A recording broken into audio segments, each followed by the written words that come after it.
Welcome to So Very Easy. My name is Laura, and I wanted to make one of those nice big tuffet, those big footstools, but I did find something that's not, well, quite as big.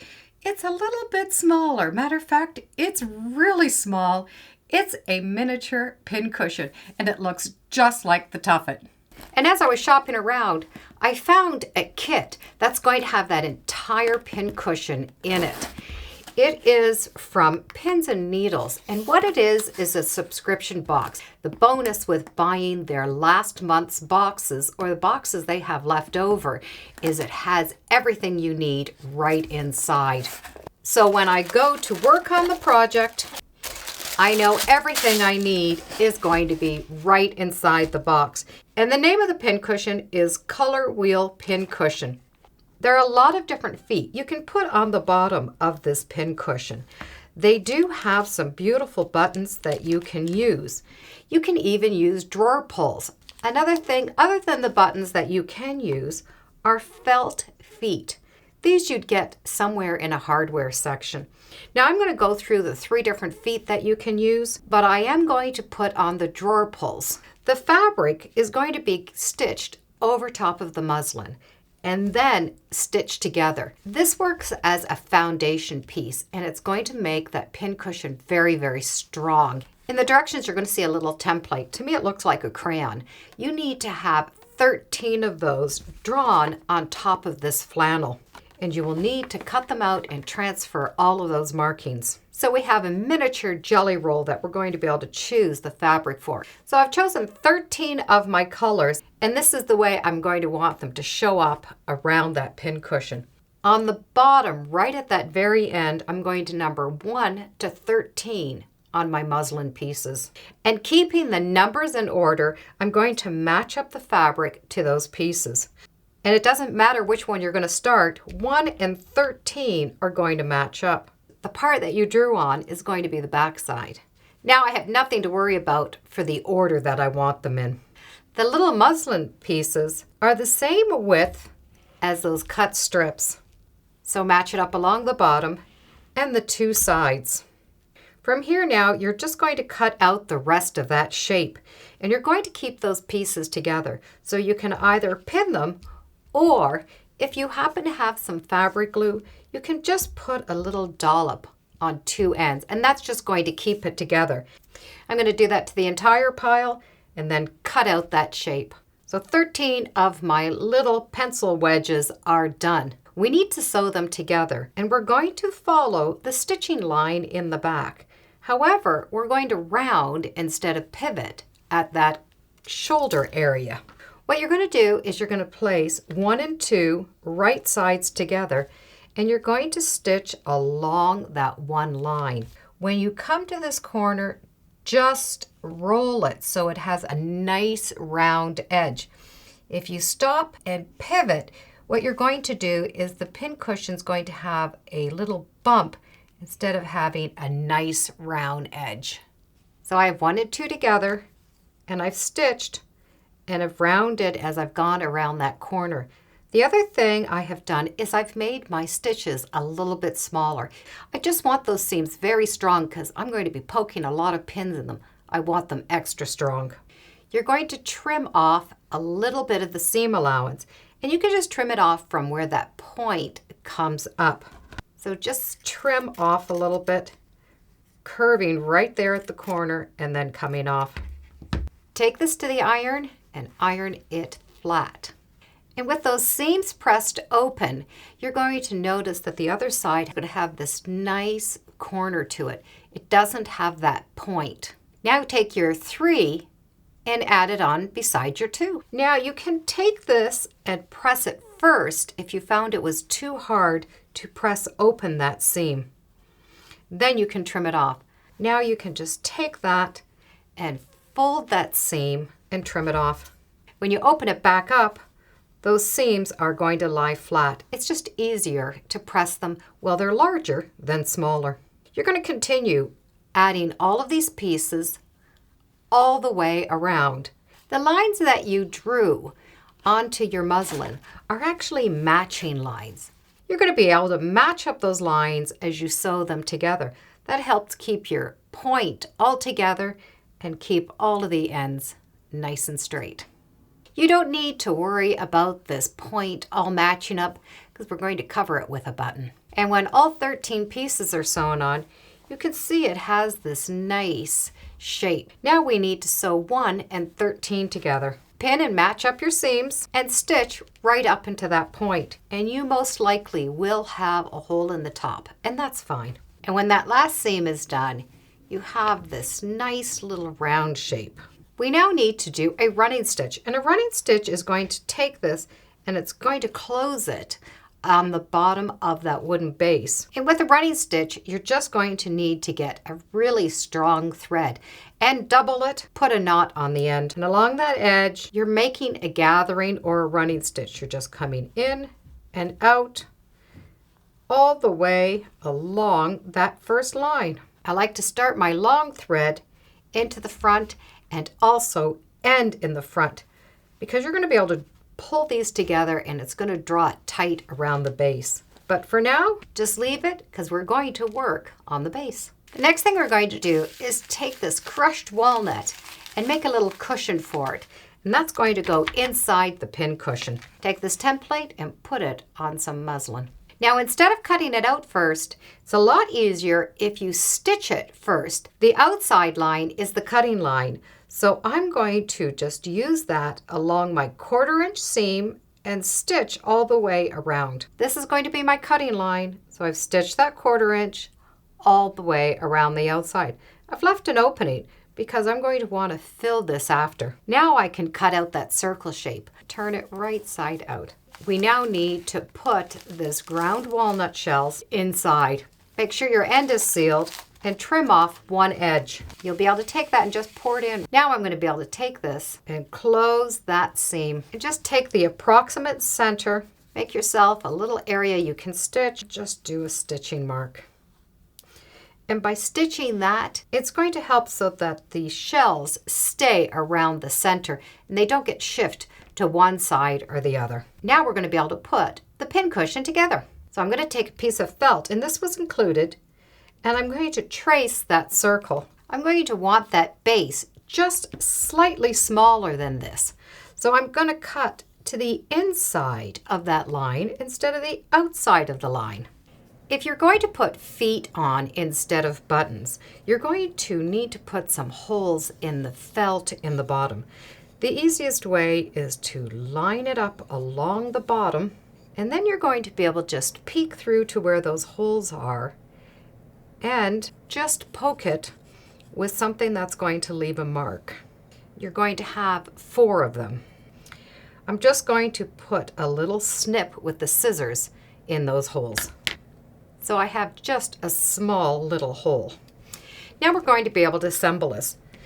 In the directions, they're telling you to put these together, have this right side out, and work it down. Well, there is another way to do it. Turn your pin cushion right side and make sure that this has no wrinkles. The next thing is we're going to put those layers together. And one thing I'd like to add, but it is optional, when you do upholster things, at the very last, you put a piece of polyester batting over top, and what it does is it smooths out all of the layers. So I've just taken a piece of polyester batting and I've made it just a little bit bigger than that circle. So if you look at it, when it fits over top of the pin cushion, it's going to cover that seam right there. Now we're going to put these in here. Take the walnut shells and put them right over top of that circle. Now if you don't have this, just omit it and put it right into the pin cushion, and you'll be able to line up that center with this center right here. Hold down that center mark and pull up this bag so that it's nice and tight. And you'll see that I have that little extra batting sticking out. And just take that batting and pull it so you make sure there's no wrinkles in that top of that pin cushion. When that is all put in, you need to put in that foam. You can take this foam and just squeeze it and place it inside. And I take that batting and I pull it all the way around the outside of that foam circle. And just push and pull that foam until that batting comes all the way around it. Tug the sides, make sure it's nice and tight. That's what it looks like inside. So it gives you a nice smooth finish along the outside. Now we need to work on the base. If you're going to use buttons or these little felt feet, you won't need to do anything. You're just going to be able to insert that right in. But if we're going to put the little pulls on for the feet, we need to do them now. And put those 4 screws through the 4 outside holes. Before I tighten up the screws, I'm going to put a little bit of glue right underneath the heads of those screws. And then tighten up the screws so they're right flat against that wood. That glue is just going to help that screw stay on a little bit tighter so that when you do screw the feet on, the screw is not going to move on you. And the hardest part now will be letting this dry. When it is dry, you're going to take this and you're going to place it inside. Pull that fabric right up. The next will be tightening that fabric around the bottom of this pincushion. So work that fabric all over to the bottom so that all of those thread lines are right on the bottom, not on the outside. Now tie that off. The little feet are still there. They're just on the other side of that gather line. When that's all tightened and it looks nice the way you want it, trim off this extra fabric. If you do have the feet, just make sure that the feet are exposed. So I've just cut out little notches and knot into that thread line. Now there are 2 ways you can finish this.